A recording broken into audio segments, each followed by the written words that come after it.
Bom, pessoal, boa tarde a todos que estão acompanhando aqui esse vídeo.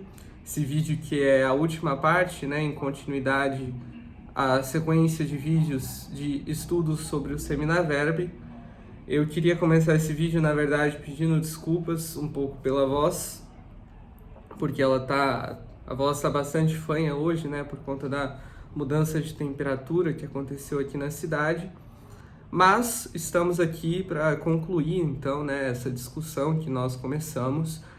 Uma discussão que gira em torno de uma pergunta principal, E essa pergunta é se há alguma contradição, tendo em vista a existência desta ideia de sementes do verbo em São Justino Mártir, entre o próprio conceito da patrística e aquilo que a Igreja sempre ensinou na sua doutrina, principalmente através da escolástica. E também, nessa mesma proposta, respondermos se também há contradição dentro do próprio magistério, entre aquilo que nós iríamos ser magistério pré-conciliar, pré-concílio Vaticano II, e magistério pós-conciliar. No último vídeo, onde nós debatemos acerca de algumas posições modernistas, a gente se depara com uma certa compreensão de ruptura por parte destas mesmas correntes, em vista daquilo que a Igreja sempre ensinou, certo?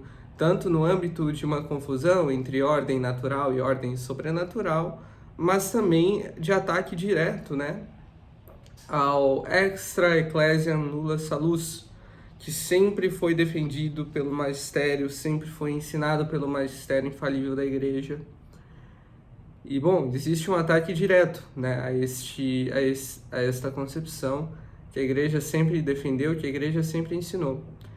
Bom, a pergunta que fica, na verdade, é se existe, então, contradição entre o magistério pré-conciliar e o magistério pós-concílio Vaticano II, porque existe um setor de pessoas que justamente defende que aquilo que o Concílio Vaticano II passou a defender nesta discussão da salvação fora da Igreja e diálogo interreligioso e ecumenismo também com as religiões cristãs, que justamente o Concílio Vaticano II, apoiando-se nessa ideia de Seminaverb, acabou extrapolando um pouco e rompendo com este ensino de sempre.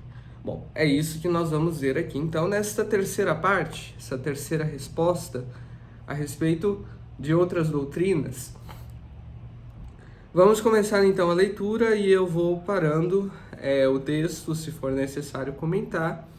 Ao final da conclusão, eu ainda vou propor aqui, para a gente ter um grande quadro de resumo, uma sequência de raciocínios silogísticos em sorites, para que a gente possa, então, condensar tudo o que foi falado, pelo menos a linha argumentativa principal, porque eu entendo que esse tema ele se desdobra em outras linhas argumentativas, mas para que a gente possa, ao menos, condensar a linha argumentativa principal dentro de uma estrutura de raciocínio lógico que seja de fácil apreensão por todos. Então, nós vamos iniciar a leitura da terceira resposta. Abre aspas com uma citação da Declaração Dominus Iesus do cardeal Joseph Ratzinger.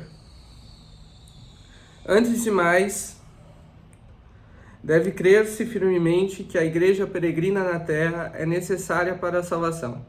Só Cristo é mediador e caminho de salvação. Ora, ele torna-se-nos presente no seu corpo, que é a Igreja. E ao inculcar, por palavras explícitas, a necessidade da fé e do batismo, corroborou ao mesmo tempo a necessidade da Igreja, na qual os homens entram pelo batismo, tal como uma porta. Essa doutrina não se contrapõe à vontade salvífica universal de Deus, de 1 Timóteo, capítulo 2, versículo 4. Daí a necessidade de manter unida estas duas verdades, a real possibilidade de salvação em Cristo para todos os homens e a necessidade da Igreja para essa salvação. Fecha aspas, como disse uma citação da Declaração Dominus Iesus.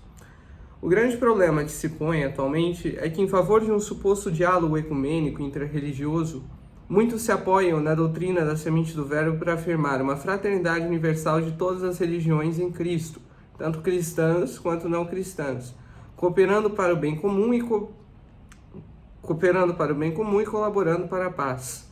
Diversas vezes a pé de igualdade doutrinal ou de relativismo religioso. O cardeal Ratzinger afirma na Dominus Jesus que admitir que Deus quis que a humanidade...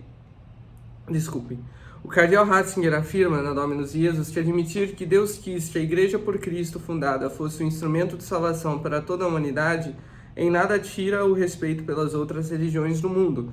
No entanto, abre aspas, exclui de forma radical a mentalidade indiferentista, imbuída de um relativismo religioso que leva a pensar que tanto vale uma religião quanto outra. Fecha aspas. Não há, da parte da Igreja, nenhuma negação a respeito do fato de que os adeptos de outras religiões podem receber a graça divina por ocasião extraordinária de ignorância invencível, onde recebem estes o batismo de desejo por uma fé implícita que detêm. Todavia, do mesmo modo, é destacado na declaração que esses também se encontram objetivamente, abre aspas, numa situação gravemente deficitária, se comparada com a daqueles que na Igreja têm a plenitude dos meios de salvação. Fecha aspas. Ora, mas Deus não quer que todos se salvem? Nesse âmbito, não é a redenção de Cristo uma redenção universal a todos? É, sim, oferecida a todos, mas não aplicada a todos, senão frente à resposta dada livremente por cada homem à revelação de Deus em Cristo. A problemática surge a partir de uma confusão entre a vontade antecedente e a vontade consequente em Deus. A vontade antecedente refere-se ao desejo universal de salvação que Deus tem para todos os homens, pois Deus quer que todos os homens salvem-se. Nesta perspectiva, a salvação é querida por Deus para toda criatura racional. Contudo, Deus não salva à força, e é aqui que entra a sua vontade consequente, que leva em consideração a livre resposta que o ser humano oferece diante da graça. Deus respeita a liberdade da criatura de modo que sua vontade consequente considera os méritos ou deméritos morais do homem, bem como a sua adesão ou rejeição à verdade revelada. Assim, embora a salvação seja universal na oferta, ela é condicional em sua recepção, dependendo da correspondência livre do indivíduo à graça de Cristo. Por isso a Igreja ensina que fora dela não há salvação, não como exclusão arbitrária, mas porque foi nela que Cristo depositou a plenitude dos meios salvíficos, a palavra revelada, os sacramentos, a sucessão apostólica e a vida da graça. Eu vou fazer um parênteses porque eu sei que muitos tradicionalistas possuem grande ressalva quanto a este termo, plenitude dos meios de salvação. Defendendo aqui que, na verdade, não é como se existissem meios de salvação separados por outras religiões, mas cada um quebrado, né, na sua individualidade, como se a Igreja detivesse todos esses que se encontram dispersos e reunisse todos em um único lugar. Nesse sentido, sim, os tradicionalistas eles estão corretos e extremamente corretos em apontar que pode haver uma confusão nesse termo de plenitude dos meios de salvação. Bom, a Igreja ela é a única detentora dos meios de salvação. Isto é um fato. Não existem meios de salvação em outras religiões, em outras doutrinas, em outras práticas. Então, só para fazer esse esclarecimento, né? Quando a gente coloca a plenitude dos meios de salvação, pode gerar confusão na mente das pessoas que tendem a este lado mais tradicionalista, até mesmo porque os documentos pós-conciliares, eles utilizam muito esse termo, né? Plenitude dos meios salvíficos. Mas nós queremos pontuar aqui que justamente esse termo não deve ser mal interpretado. Eu acho que, por tudo que a gente já falou aqui no vídeo, fica difícil mal interpretar, né? Mas, vamos colocar então que a Igreja, ela não só detém a plenitude dos meios, como ela é a única detentora dos meios, tá? só para que a questão ela fique bastante esclarecida. Portanto, afirmar que os adeptos de outras religiões podem ser salvos não significa que as suas religiões salvem, mas que, apesar das deficiências objetivas que essas religiões apresentam em relação à verdade revelada, Deus pode agir na alma de cada homem segundo meios extraordinários de ação da graça, o que considera a assimetria entre as religiões, de fato. Entretanto, em favor de esforços de diálogo, muitos insistem em desconsiderar essa simetria e propor uma fraternidade universal baseada numa igualdade doutrinal, que por vezes incorre no erro de substituir Cristo por uma mensagem ética e anônima, abandonando a especificidade do catolicismo e diluindo a missão salvífica da Igreja Católica em uma cooperação humanitária genérica. Ainda que cheia de boas intenções, esse tipo de atitude trai a própria caridade, pois a caridade não oculta a verdade, propondo-na com humildade e firmeza. Abre aspas. Sem dúvida, esses esforços não podem de nenhum modo ser aprovados pelos católicos, pois eles se fundamentam na falsa opinião dos que julgam que quaisquer religiões são mais ou menos boas e louváveis, pois, embora não de uma única maneira, elas alargam e significam de modo igual aquele sentido ingênito e nativo em nós, pelo qual somos levados para Deus e reconhecemos obsequiosamente o seu império. Erram e estão enganados, portanto, os que possuem esta opinião, pervertendo o conceito da verdadeira religião. Eles repudiam-na e gradualmente inclinam-se para o chamado naturalismo e para o ateísmo. Daí segue-se claramente que quem concorda com os que pensam e empreendem tais coisas afasta-se inteiramente da religião divinamente revelada. Esse trecho é da Mortalium Animus, redigida por Pio IX. Foi, sobretudo, a partir do Concílio Vaticano II que uma série de confusões associadas a trechos dos documentos Lumen Gentium, Gaudium et Spes, Nostra Aetate e Ad Gentes surgiram em direção ao falso ecumenismo e a um falso diálogo interreligioso, o qual não busca o diálogo para a conversão à Igreja de Cristo, detentora dos meios salvíficos, mas meramente uma colaboração de viés humanista em vista do bem comum, revestida de uma suposta caridade cristã. Embora os documentos conciliares citados afirmem a centralidade e unicidade da Igreja de Cristo como sacramento universal da salvação, é inegável o crescimento de muitas leituras instrumentalizadas por correntes progressistas e modernistas e, por isso, desligados do magistério anterior. Isto abre margem a uma completa relativização da missão da Igreja, deixando de lado a necessidade da conversão para a plena comunhão com ela.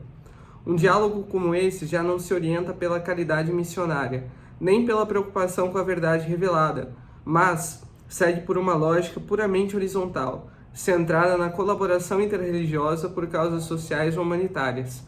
Em vez de promover o diálogo como caminho para conduzir os não-católicos à única igreja fundada por Cristo, este passou a buscar apenas uma convivência pacífica e indiferente em nome de um ideal de fraternidade universal, dissociado da verdade e da salvação, associado a um indiferentismo religioso incoerente. Abrindo aspas de novo. Não sabemos, pois, como por esta grande divergência de opiniões seja defendido o caminho para a realização da unidade da Igreja. Ela não pode resultar senão de um só magistério, de uma só lei de crer, de uma só fé entre os cristãos. Sabemos, entretanto, gerar-se facilmente daí um degrau para a negligência com a religião ou indiferentismo e para o denominado modernismo. Os que foram miseravelmente infeccionados por ele defendem que não é absoluta, mas relativa à verdade revelada, isto é, de acordo com as múltiplas necessidades dos tempos e dos lugares e com as várias inclinações dos espíritos, uma vez que ela não estaria limitada por uma revelação imutável, mas seria tal que se adaptaria à vida dos homens. Também outro trecho da Mortalium Animus de Pio IX. Desculpem, eu falei Pio IX, Pio XI, tá? Mortalium Animus. É bastante evidente que encontramos traços característicos e até mesmo diretos em algumas ocasiões da doutrina do Seminaverbe nos documentos conciliares.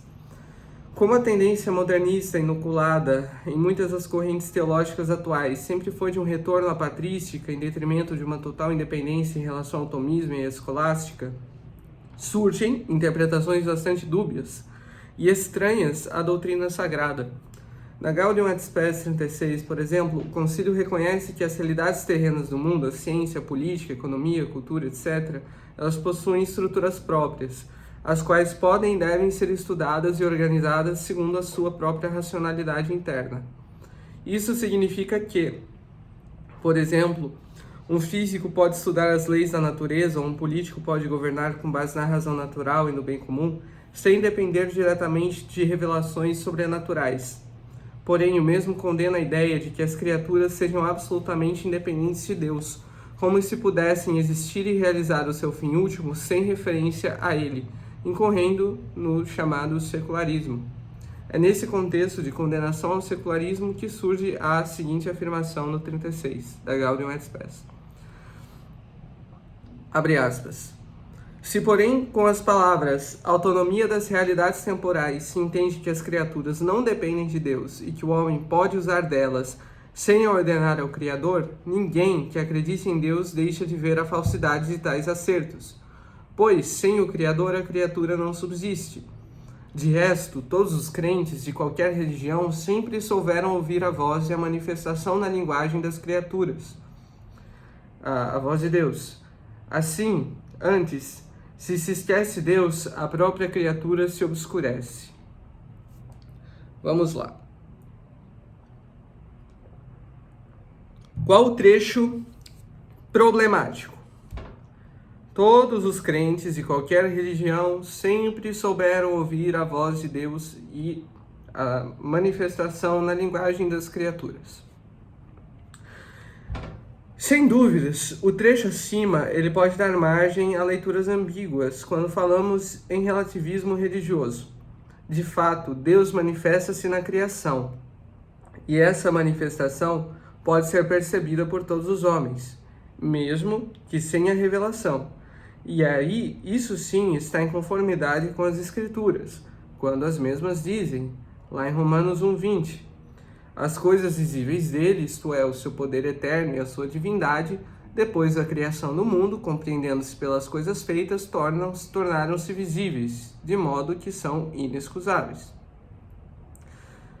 Carta de São Paulo a Romanos.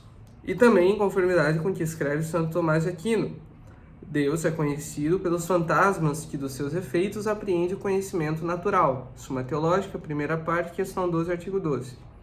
Logo, todos os crentes podem ser conduzidos até Deus por meio da contemplação da criação, uma vez que as perfeições das coisas todas participam da perfeição de Deus.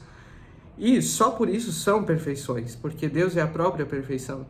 Mas não se confunda isso com uma tendência inata ao sobrenatural, comum a todo ser humano, o que pode parecer confuso quando falamos da voz de Deus na linguagem das criaturas. Do latim votium et manifestationem eius in creaturarum loquela. O que muitos podem interpretar como um argumento existencial, como da tendência natural do ser humano ao transcendente ou a um vazio existencial que sempre leva o homem à busca religiosa. Tudo isso é, na verdade, a afirmação de que Deus realmente se revela na ordem natural, e essa revelação ela pode ser, sim, parcialmente percebida por todo ser humano à luz da razão natural. Em verdade, do ponto de vista tomista, todo ente tem uma finalidade inscrita em sua natureza, causa final. E o ser humano, com uma alma racional, tende ao bem universal e ao seu fim último, sobrenatural, que é a visão beatífica de Deus, que não é dada por natureza, mas sim como um dom sobrenatural. O que significa que, por sua alma racional, o homem ele pode chegar à existência de Deus através da ordem criada, mas não ao conhecimento sobrenatural sem a revelação e a graça. O argumento transcendental confunde natural e sobrenatural, pois o desejo da visão beatífica, enquanto união com Deus, não é um desejo natural, mas sim é infundido por Deus na ordem da potência obediencial. Potência obediencial aqui, um conceito tomista, que descreve justamente a capacidade que um determinado objeto tem para ser elevado por um ente que lhe é superior. Então, se nós estamos falando de um vidro em estado de matéria bruta, esse vidro ele possui uma potência obediencial para se tornar este copo. E de onde vem isto, né? Essa potência obediencial é uma potência que já existe na criatura, já existe no ente. Porém, é necessário que uma criatura que lhe é superior, ou seja, na ordem das gradações, o ser humano, que possui uma alma racional, intelecto e vontade capaz de produzir esse trabalho, é necessário que ele aplique-lhe os esforços para atualizar esta potência obediencial. Do mesmo modo, o ser humano, ele possui uma potência obediencial para, através dos esforços da graça, ser elevado por aquele que lhe é superior, isto é, Deus, a esse estado também superior à sua própria natureza, mas que não a destrói, que é a visão beatífica. E nós já discutimos por que não a destrói. É diferente de você fazer um animal qualquer, um cachorro, um gato, ver a face de Deus. Isso destrói a natureza desse animal. No caso do ser humano, como o ser humano possui uma alma espiritual e por isso imortal, justamente porque ele possui faculdades que não dependem da matéria e que subsistem mesmo se não houver a matéria na forma do corpo, né? Mesmo assim, sem o corpo, essas faculdades que são inteligência e vontade subsistem na sua atividade, então significa que o ser humano ele pode sim elevar-se a esta condição, que é uma condição espiritual, sem que haja a destruição da sua natureza. Nisso consiste a potência obediencial. Portanto, o homem ele não nasce com uma exigência natural para o sobrenatural. Ele nasce ordenado naturalmente ao bem natural, segundo a razão. O argumento também abre caminho para um naturalismo teológico, pois ao afirmar que o homem tem uma necessidade natural do sobrenatural, então o dom da graça não é mais gratuito, mas torna uma resposta obrigatória a algo que falta na natureza, o que quebra a distinção entre natureza e graça. Além disso, a experiência do vazio interior concorre para um movimento de subjetivização da fé, que é condenado na encíclica Pascendi Dominici Gradis. Abre aspas. Além dos argumentos objetivos, o crente pode também ser disposto à fé pelos subjetivos. Para esse fim, os apologetas voltam-se de novo para a doutrina da imanência. Empenham-se em convencer o homem de que nele mesmo e nos íntimos recantos de sua natureza e de sua vida se oculta o desejo e a necessidade de uma religião, não já de uma religião qualquer, mas da católica, e fazem-no tão incautamente que parecem admitir não somente certa capacidade ou conveniência na natureza humana para a ordem sobrenatural, o que os apologetas católicos, com as devidas restrições, sempre demonstram, mas também uma estrita e verdadeira exigência para esta mesma ordem, né? Citação de São Pio X na Pascendi. Assim sendo, a percepção da qual fala o trecho da Gaudium et Spes, se considerado com base naquilo que sempre foi admitido, está embasado no ser das coisas criadas, e não no sentimento humano de carência ou de busca pelo transcendente, fruto da experiência de vazio existencial. Os elementos de verdade nas religiões não cristãs e as sementes do verbo possuem valor na medida em que refletem o verbo divino, o qual ilumina todo homem no caminho da salvação. João, capítulo 1, versículo 9. De certo que não é a busca humana que gera a voz de Deus nas criaturas, mas Deus mesmo que ao criar torna-se de algum modo cognoscível ao intelecto humano nas coisas criadas, que participam em maior ou menor grau do seu ser, e aí refletem de maneira finita a sua perfeição infinita. Encontramos uma referência explícita à doutrina do Semina Verbi no decreto Ad Gentes, não só uma como várias, mas mais explicitamente no 11 e em seguida no 15. Na primeira ocorrência, um pouco mais suscetível à interpretação ambígua, e já no segundo caso, bastante claro, ao dizer que o Espírito Santo chama todos os homens a Cristo pelas sementes do Verbo e pela pregação do Evangelho, suscitando a fé e os regenerando pelo batismo para uma nova vida. Bom, está escrito no Gentes 11. Para poderem dar frutuosamente esse testemunho de Cristo, unam-se a esses homens com estima e caridade. Considerem-se a si mesmos como membros dos agrupamentos humanos em que vivem e participem na vida cultural e social através dos vários intercâmbios e problemas da vida humana. Familiarizem-se com as suas tradições nacionais e religiosas. Façam assomar a luz com alegria e respeito as sementes do verbo neles adormecidas. Este trecho, então, da Gentes, que cita aí, com todas as letras, as sementes do verbo, né? Bom, tal como no trecho da Gaudium et Spes, onde o contexto indicava não um ato de relativização da fé, mas propriamente uma orientação acerca da necessidade da dependência de todos os seres humanos em relação a Deus, aqui também o contexto indica-nos já o intuito da orientação, que é dada por São Paulo VI, que é esse: ut ipsi hoc testimonium Christi fructuose dare possint. Isso é, dar testemunho de Cristo, o que se expõe já no início do texto. Assim, pela própria natureza do documento, ele não trata da aceitação da validade salvífica de outras religiões por si mesmas, mas da partilha da vida humana em favor de uma evangelização eficaz. Unir-se com estima e com caridade não quer dizer fazer sincretismo, mas se abrir a uma disposição missionária. Haja vista que a caridade verdadeira ama o próximo porque quer a salvação da alma... Porque quer a salvação da alma dele, e não porque adere aos princípios da sua religião. O que o documento reforça é a importância de que é preciso estar presente na cultura e na vida cotidiana daqueles a quem se evangeliza, o que não implica endossar os seus erros e nem ceder a princípios contrários à verdadeira fé.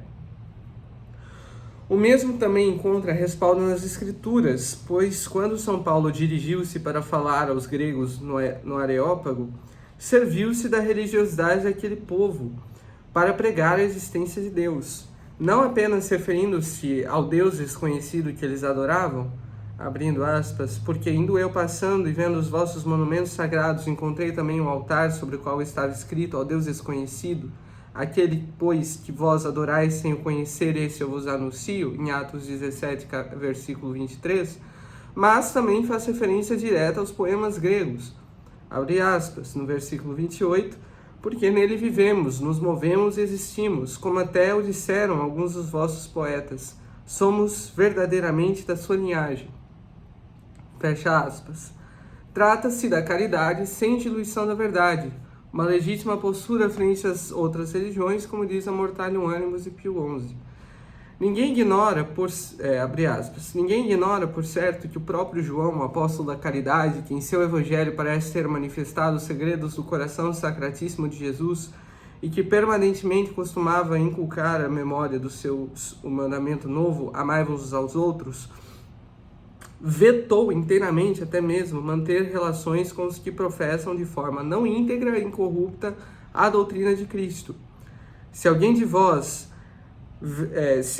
vem a vós e não traz esta doutrina, não recebais em casa, nem digais a ele uma saudação.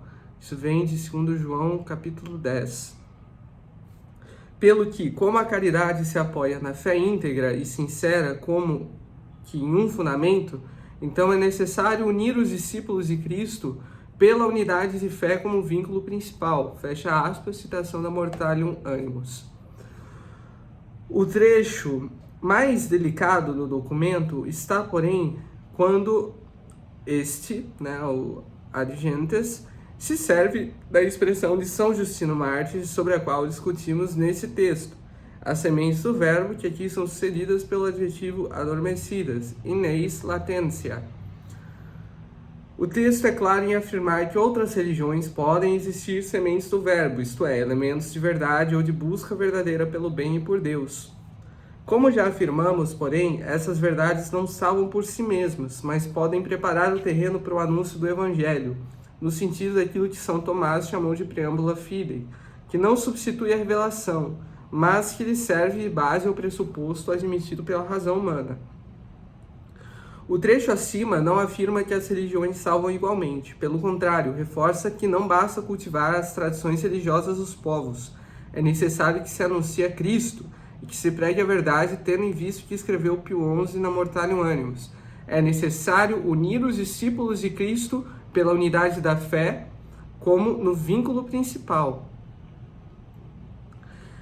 Não se confundam as sementes do verbo com qualquer conceito similar ao de centelha divina, que muito se aproxima da errônea interpretação que se aplica a Gaudium et Spes, o argumento transcendental do vazio existencial. De fato, essa concepção ganha força com outras interpretações ambíguas que passam pela Gaudium et Spes 22, a qual fala do mistério da encarnação e que supõe uma união de Cristo a todos os homens. Se interpretado o trecho de forma descolada daquilo que foi ensinado desde sempre pela tradição e pelo magistério, à luz das Escrituras, certamente teremos um problema bastante grave. Abre aspas, citação da Gaudium et Spes 22, porque ele, pela sua encarnação, o Filho de Deus, uniu-se de certo modo a cada homem. Trabalhou com mãos humanas, pensou com uma inteligência humana, agiu com uma vontade humana, amou com um coração humano. Nascido da Virgem Maria, tornou-se verdadeiramente um de nós, semelhante a nós em tudo, exceto no pecado. E o que fica dito vale não só dos cristãos, mas de todos os homens de boa vontade em cujos corações a graça opera ocultamente.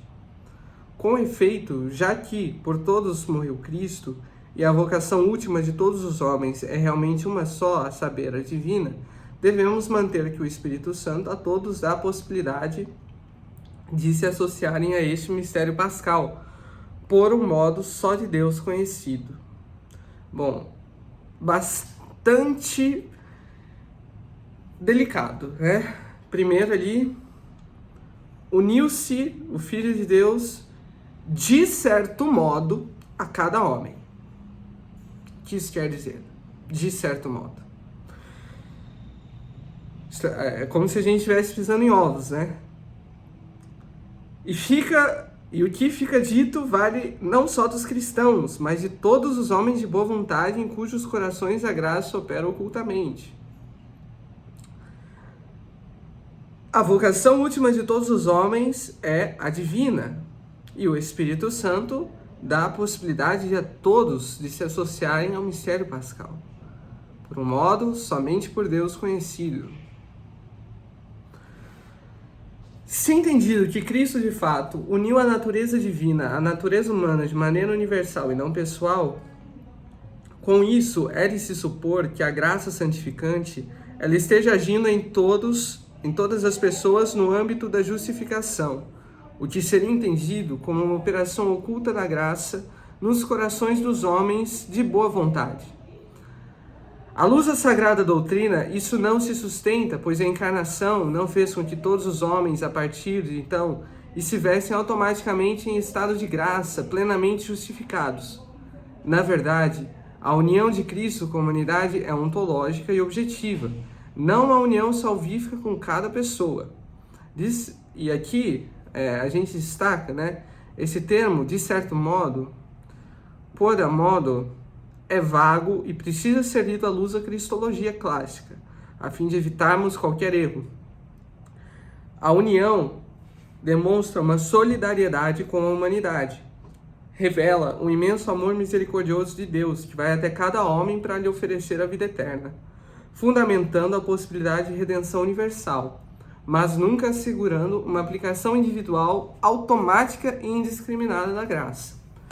O documento não é contrário ao ensinamento de sempre, uma vez que, de fato, Deus pode agir extraordinariamente, fora dos limites dos sacramentos, por uma ação oculta da graça, o que é reforçado pelo Lumen Gentium. Todavia, ninguém se salva sem a graça sobrenatural e sem a fé implícita ou explícita, de acordo com as Escrituras, e Hebreus, capítulo 11, versículo 6. Sem a fé é impossível agradar-lhe. De fato, é necessário que o que se aproxima de Deus creia que Ele existe e que é remunerador dos que o buscam. E o que é afirmado também com o Concílio de Trento no decreto sobre a justificação. Abre aspas. O apóstolo diz que o homem é justificado pela fé e sem merecimento, em Romanos 3, 22 e 24. Essas palavras devem ser entendidas tais como sempre concordemente a Igreja Católica as manteve e explicou. Nós somos justificados pela fé. Assim dizemos, porque a fé é o princípio da salvação humana. O fundamento e a raiz de toda justificação, sem a qual é impossível agradar a Deus e alcançar a companhia de seus filhos. Assim, pois, se diz que somos justificados gratuitamente, porque nada do que precede a justificação, nem a fé, nem as obras, merece a graça da justificação. Porque, se ela é graça, já não procede das obras. Do contrário, a graça, como diz o apóstolo, já não seria graça. Em Romanos 11, versículo 6. Trecho inteiro retirado do decreto sobre a justificação no Concílio de Trento. A graça pode operar ocultamente, mas não automaticamente nem independentemente da fé e da reta disposição da vontade para obedecer a Deus, mesmo que não explicitamente o declare, mediante um conteúdo evidenciado. O uso do termo boa vontade também pode entrar em uma certa confusão, pois não se trata aqui de uma bondade natural, a qual, como bem vimos, não é condignamente meritória. Essa boa vontade, ela já é fruto de uma graça preveniente. Certamente Deus pode usar de graças atuais para dirigir as almas daqueles que são infiéis a aceitarem e crerem com fé a revelação, para que então sejam incorporados ao corpo místico de Cristo, mediante o batismo. A respeito daquilo que se diz ser a vocação última de todos os homens, uma vocação divina, não devemos pressupor a graça santificante enquanto ontologicamente presente em cada homem enquanto tal, como se houvesse uma redenção garantida a todos, independente do batismo, da fé ou das boas obras. Se mal interpretado, muitos podem deduzir desse trecho a existência de uma justificação pessoal e subjetiva sem qualquer participação de sua vontade ou do seu livre-arbítrio, sem necessidade de conversão à fé, o que pode ficar subentendido no seguinte trecho da Lumen Gentium 7, se não lido de acordo com a Sagrada Doutrina.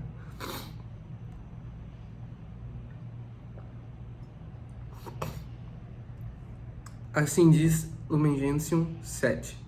O Filho de Deus, vencendo na natureza humana a si unida à morte, com a sua morte e ressurreição, remiu o homem e transformou-o em nova criatura. Pois, comunicando o seu Espírito, fez misteriosamente de todos os seus irmãos, chamados entre os povos, como que o seu corpo. De novo, pisando um pouco em ovos. Comunicando o seu Espírito, ele fez misteriosamente de todos os seus irmãos, chamados dentre todos os povos, como que o seu corpo. O texto, ele aparenta dizer, se não analisarmos conforme tudo que foi dito anteriormente, que todo homem foi remido e transformado em nova criatura, de maneira absoluta, indistinguível, reforçando a ideia anterior. Isto entra em conflito direto com a exposição acerca da redenção objetiva e da redenção subjetiva, que assume a eficácia do sacrifício salvífico de Cristo como causa universal da redenção, mas se reconhece a exigência da aplicação da graça em nossas vidas. Na verdade, a expressão remiu o homem refere-se aqui à redenção objetiva, o que de fato ocorreu. Cristo, com sua paixão, adquiriu para toda a humanidade a possibilidade real da salvação. O seu sacrifício pagou o preço do pecado e reconciliou a humanidade com Deus de modo suficiente, o que se atesta pelo que escreveu o apóstolo na carta aos Romanos, capítulo 5, versículo 18, assim como pelo pecado de um só incorreram todos os homens na condenação, assim pela justiça de um só recebem todos os homens a justificação que dá a vida, ou seja, todos os homens.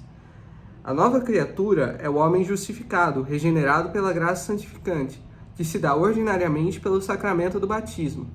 Não significa que todos os homens, só por serem humanos, já são novas criaturas após a redenção, segundo o que está escrito também em 2 Coríntios, capítulo 5, versículo 17, Se algum, pois, está em Cristo por meio do batismo, é uma nova criatura.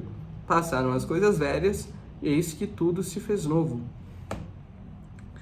Em segundo lugar, é importante pontuarmos o segundo trecho de ambiguidade, onde está escrito: comunicando o seu espírito, fez misteriosamente de todos os seus irmãos como que o seu corpo. Ora, quem são esses irmãos? Todos os homens? Ou apenas os que receberam o Espírito Santo?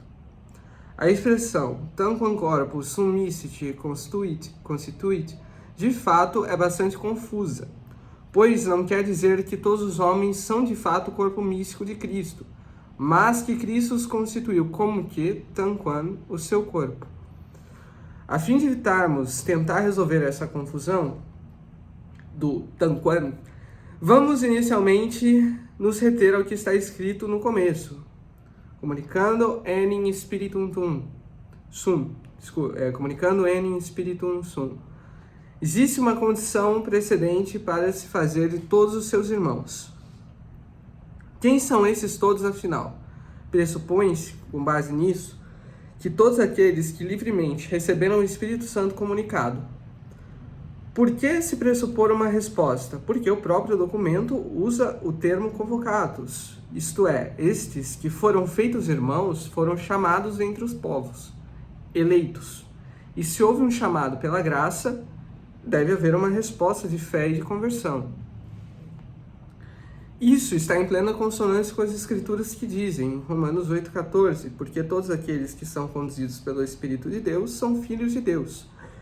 Quem são os irmãos de Cristo, senão os filhos de Deus? Ademais, em outro trecho, diz Nosso Senhor, Mateus 12, versículo 50, porque todo aquele que fizer a vontade de meu Pai, que está nos céus, esse é meu irmão e minha irmã e minha mãe. Em relação ao que ele também diz em outro, João 14, do 23 ao 26, se alguém me ama, guardará a minha palavra, e meu Pai o amará, e nós iremos a ele e faremos nele a nossa morada. Mas o Paráclito, o Espírito Santo, a quem o Pai enviará em meu nome, ele vos ensinará todas as coisas. E vos recordará tudo o que vos tenho dito. O Papa Pio XII, na encíclica Mistici Corporis Christi, define com precisão a respeito dessa problemática, segundo a mesma citação que já fizemos aqui anteriormente e que retomo para fins didáticos, abrindo aspas. Como membros da Igreja, contam-se realmente só aqueles que receberam o lavacro da regeneração e professam a verdadeira fé. Fecha aspas. Apesar disto, o tanquam permanece ainda bastante nebuloso, afinal, esses, de fato, formam o corpo místico de Cristo, os que foram batizados, e não como que formam. É possível que exista uma ambiguidade relacionada ao problema do subsistim, de modo que a ação do Espírito Santo entende-se extraordinariamente aqueles que não possuem a fé explícita e que não estão visivelmente incorporados à Igreja. Parece-me que possa estar referindo-se a isso também, e a esse respeito o cardeal Ratzinger clarifica. Abre aspas, na citação da Dominus Iesus. Por isso, o recente magistério da Igreja recordou com firmeza e clareza a verdade de uma única economia divina. A presença e a ação do Espírito não atingem apenas os indivíduos, mas também a sociedade e a história, os povos, as culturas, as religiões. Cristo ressuscitado pela virtude do seu Espírito atua já no coração dos homens. É ainda o Espírito que infunde as sementes do Verbo presentes nos ritos e nas culturas, e as faz maturar em Cristo.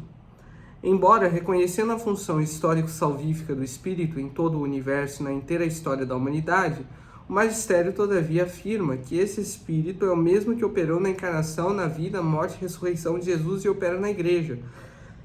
Não é, portanto, alternativo a Cristo e nem preenche uma espécie de vazio, como por vezes se julga que exista entre Cristo e o Logos.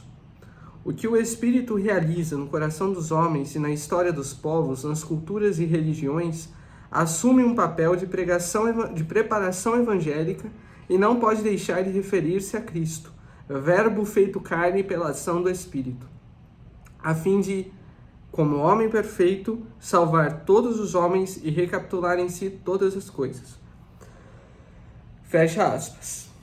E conclui declarando que essa ação do Espírito Santo não está descolada de Cristo, mas faz parte da economia salvífica de Deus que se realiza por meio da Santa Igreja Católica. Abre aspas. Concluindo, a ação do Espírito não se coloca fora ou ao lado de Cristo. Trata-se de uma única economia salvífica de Deus, uno e trino, realizada no mistério da encarnação, morte e ressurreição do Filho de Deus, atuada com a cooperação do Espírito Santo e estendida no seu alcance salvífico à inteira humanidade e ao universo. Os homens só poderão entrar em comunhão com Deus através de Cristo e sob a ação do Espírito. Fecha aspas. Joseph Ratzinger, da Declaração Dominus Jesus. Por último, muitos recorrem a um dos mais célebres documentos do Concílio Vaticano II para estabelecer uma frente mais ampla de diálogo com as religiões não cristãs, a Declaração Nostra Aetate. Nesse documento encontramos não uma citação direta do Semina Verbi, mas objetivamente a sua aplicação, na medida em que o documento aponta para as convergências entre a Igreja e as demais doutrinas não cristãs em termos daquilo que acreditam e professam de igual. O que não implica em salvação direta. A salvação é um fim sobrenatural, e só pode ser atingido pela graça sobrenatural dada por Cristo, na fé e nos sacramentos.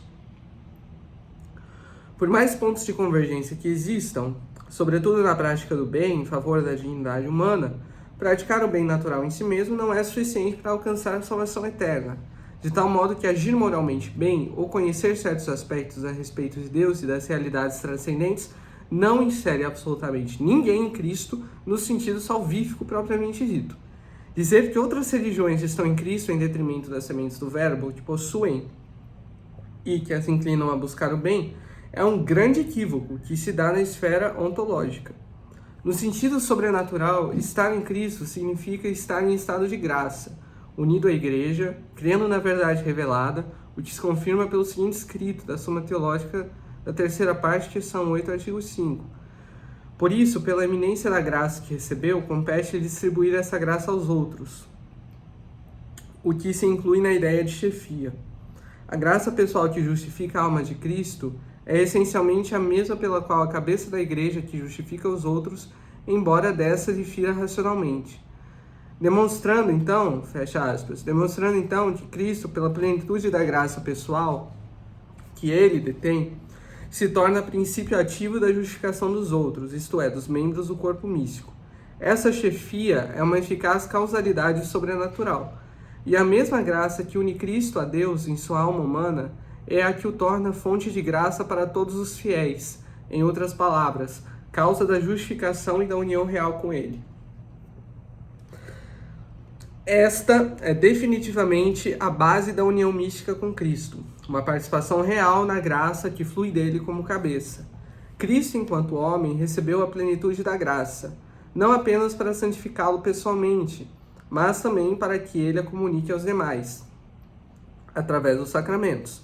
Por isso, a união dos fiéis com Cristo é real, sobrenatural e causada pela graça que dele procede. A união com Cristo não é meramente moral ou externa, mas uma participação ontológica na graça dele, isto é, uma união mística e eficaz, e não meramente moral. A graça santificante é entendida por São Tomás, como um hábito intitativo na alma, e essa só pode ser dada por Cristo àqueles que estão ligados a ele em seu corpo místico. Para melhor esclarecer, um hábito é uma disposição estável a agir facilmente, de modo feliz e, portanto, livre, para o bem ou para o mal, direcionado ou não aos fins da natureza, desdobrando-se em hábito operativo, que é uma disposição das faculdades para agir de certa maneira, ou hábito intitativo, que é uma disposição do ser, da própria natureza enquanto tal, assim como é a graça santificante. Desse modo, a graça santificante de fato atua como disposição do ser, e não apenas do agir, tornando participante da natureza divina, habitando na alma como seu princípio sobrenatural. Isto é indissociável de Cristo enquanto cabeça. Vamos para uma citação? Assim como, abre aspas, assim, primeiro pela sua proximidade com Deus, a sua graça é a mais alta e a primeira, embora não no tempo, porque todos os outros receberam a graça em dependência da graça dele, conforme as palavras do apóstolo. Os que ele conheceu na sua presciência também os predestinou para serem conformes à imagem de seu Filho, para que ele seja o primogênito entre muitos irmãos. Segundo a perfeição, ele a tem, quanto à plenitude de todas as graças, conforme o Evangelho, e nós o vimos cheio de graça e de verdade, como se demonstrou. Terceiro, tem a virtude de influir a graça em todos os membros da Igreja, conforme ainda o Evangelho. E todos nós participamos da sua plenitude, por onde é claro que Cristo é convenientemente chamado cabeça da Igreja. Suma Teológica, terceira parte, questão 8, artigo 1. E a respeito daqueles que não participam de forma atual do corpo místico de Cristo, ou seja, os infiéis, incluindo todos os gêneros citados neste texto, o doutor Angélico expõe, abre aspas, os infiéis, embora atualmente não sejam da Igreja, eles são por potência. E essa potência tem um duplo fundamento. O primeiro e principal, a virtude de Cristo, suficiente à salvação de todo o gênero humano. O segundo, o arbítrio da liberdade. Suma Teológica, terceira, questão 8, artigo 3. Quando, porém, admite-se que outras religiões estão em Cristo ou estão ligadas a Ele pelas sementes do Verbo, por exemplo, e pelas práticas moralmente inclinadas ao bem, há uma confusão acerca da união que se dá pela graça enquanto hábito entitativo, pois se deixa de distinguir entre uma ordem natural e uma ordem sobrenatural de participação, e também se deixa de se distinguir a respeito de ato e potência, né? Com efeito, a inclinação natural ao bem e a posse de elementos de verdade em outras religiões pertence à ordem de uma potência remota, tal como indicado por Santo Tomás de Aquino, e não à atualização da graça santificante, que é o princípio formal da união com Cristo e da incorporação ao corpo místico. De algum modo, podemos negar que o Espírito Santo atua no contexto de outras religiões para conduzir os infiéis ao corpo de Cristo, na firme adesão à Igreja, pela fé e pelos sacramentos. Mas esse não atua de forma paralela a Cristo e ao seu corpo, que é a Igreja, segundo exortado na declaração Dominus Jesus. Inclusive, a presença das sementes do Verbo pode dispor tais pessoas à fé, mas não é por si mesma princípio de justificação e nem de pertença ao corpo místico, o qual é constituído formalmente pela graça habitual infundida por Deus na alma do fiel. É o que Deus disse, nós viemos e habitaremos em sua alma. Estava falando Nosso Senhor da inabitação trinitária que se dá em estado de graça santificante, estado de graça habitual. Confundir a disposição natural ou moral com a graça incitativa leva ao erro de identificar qualquer movimento honesto da natureza com a vida da graça, como se esta última pudesse ser alcançada sem a mediação necessária de Cristo e de sua Igreja, que são os únicos canais instituídos por Deus para comunicar a graça salvífica de modo formal e atual. Isso resulta implicitamente na negação da necessidade da fé explícita e dos sacramentos, relativizando a própria redenção. Portanto, afirmar que outras religiões, abre aspas, estão em Cristo, ou que estão ligadas a Cristo por suas práticas boas, ou por elementos verdadeiros que nelas subsistem, sem a devida distinção entre uma disposição natural e uma união formal pela graça, incorre no erro de naturalizar a ordem sobrenatural, dissolvendo o caráter essencialmente gratuito, infundido e elevado da união com Deus pela graça incitativa. É praticamente uma distorção da condição de ignorância invencível, que trata a outra religião como fonte direta de salvação, quando na realidade, segundo os princípios da doutrina, nenhuma religião fora da verdadeira, que é a Igreja Católica, pode ser causa instrumental da graça. A ignorância invencível, segundo Santo Tomás, não é uma causa positiva de salvação, mas apenas uma ausência da culpa, isto é, remove o obstáculo da imputabilidade moral formal do pecado, mas não confere por si só o estado de graça. A salvação se dá por Cristo como causa instrumental da graça e pela Igreja como instrumento ordenado por Deus para a aplicação dos méritos de Cristo. Logo, admitir que outras religiões em si mesmas conduzem à salvação é atribuir a elas e às suas doutrinas e princípios morais ordenadores indevidamente um papel de mediação instrumental que só cabe à Igreja enquanto dispensadora dos sacramentos e da verdadeira doutrina. É bastante evidente que a causa desta confusão origina-se na conhecida confusão entre a ordem sobrenatural e a ordem natural, pois o cerne do erro está aqui em atribuir à ordem natural, no âmbito da religiosidade dos homens, um efeito sobrenatural que só pode provir da graça habitual, a qual não é adquirida por esforço humano, mas tomada a caráter de hábito intitativo infuso, ou seja, de um princípio sobrenatural que é infundido na alma pelo próprio Deus, tornando-a formalmente participante de sua natureza divina, e isso pela união visível com o corpo de Cristo. Não uma união etérea, não uma união meramente mental, espiritual, no sentido... Não entenda mal, espiritual no sentido de que não existem sinais visíveis. Existem sinais visíveis dessa união, porque a economia salvífica ela é uma economia do visível, né? Segundo o que a gente já constatou fortemente. Segundo o Akinat mesmo, em citação já mencionada acima, os infiéis eles podem se listar em potência para incorporação ao corpo místico, mas essa potência ela é condicional ao livre-arbítrio, ou seja, não implica em nenhuma união formal e atual. Os esforços da nossa Tretatis são bastante significativos diante de um mundo tomado pela intolerância religiosa, e são úteis para criar pontos de aproximação entre a Igreja e as demais religiões. No entanto, as correlações indicadas no documento jamais podem ser lidas em sentido subversivo e contrário ao que a doutrina sagrada já ensinou, e jamais devem ocultar as severas divergências que as afastam da Igreja de Cristo. Sim, o judaísmo, de fato, ele tem a revelação da antiga aliança como fator comum com a Igreja, mas nega a Jesus como sendo Cristo Deus. E, de algum modo, o ecumenismo, ou mesmo qualquer outra iniciativa em relação a religiões não cristãs, deve flexibilizar-se no ardor missionário orientado à salvação das almas. Agora nós vamos entrar numa questão complexa aqui.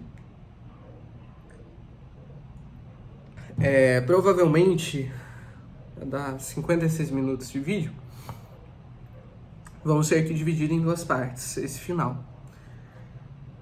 Porque vamos entrar numa discussão bastante alongada, né? E depois da conclusão, sobre um trecho da nossa Tretatis, que eu vou ler aqui antes de terminar, e a gente continua, então, no próximo e último vídeo, de fato, né? De fato, o último agora. Abre a citação. Não podemos, porém, invocar a Deus como Pai comum de todos, se nos recusarmos a tratar como irmãos alguns homens criados à sua imagem.